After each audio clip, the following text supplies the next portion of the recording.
ढाका के सियासी गलियारों से एक युग के अंत होने की खबर आ रही है। बांग्लादेश के पूर्व वजीर आजम बेगम खालिदा जिया अब इतिहास का हिस्सा बन चुकी हैं।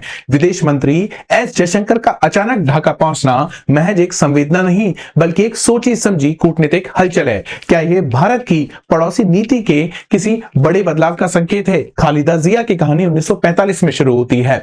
दिलचस्प बात यह है कि उनके पूर्वज पश्चिम बंगाल के जलपाईगुड़ी की मिट्टी से अपना ताल्लुक रखते थे। बंटवारे के तूफान ने उनके पिता मजूमदार को तत्कालीन पूर्वी पाकिस्तान के दिनाजपुर की ओर मोड़ दिया। यही वह पृष्ठभूमि थी जिसने उनके राजनीतिक व्यक्तित्व को आकार दिया। अपने पति जियाउर रहमान की शहादत के बाद उन्होंने न केवल खुद को संभाला बल्कि बीएनपी को एक नई पहचान दी। आज उनकी इस विरासत का बोझ उनके पुत्र तारिक रहमान के कंधों पर है, जो सालों से लंदन में एग्जाइल में रह रहे हैं। दिल्ली और खालिदा जिया के बीच का तालमेल हमेशा से ही चुनौतीपूर्ण रहा था। जहां आवामी लीग के साथ भारत के रिश्ते गहरे थे, वहीं बीएनपी के दौरे में उग्रवाद और सुरक्षा जैसे मोर्चों पर ठंडी जंग जारी रही थी। लेकिन जयशंकर साहब की आज की मौजूदगी ये साबित करती है कि वैश्विक कूटनीति में दुश्मनी स्थायी नहीं होती, सिर्फ राष्ट्र हित सर्वोपरि है। क्या बेगम के बाद बांग्लादेश की राजनीति में कोई नया शून्य पैदा होगा या फिर भारत और बीएनपी के बीच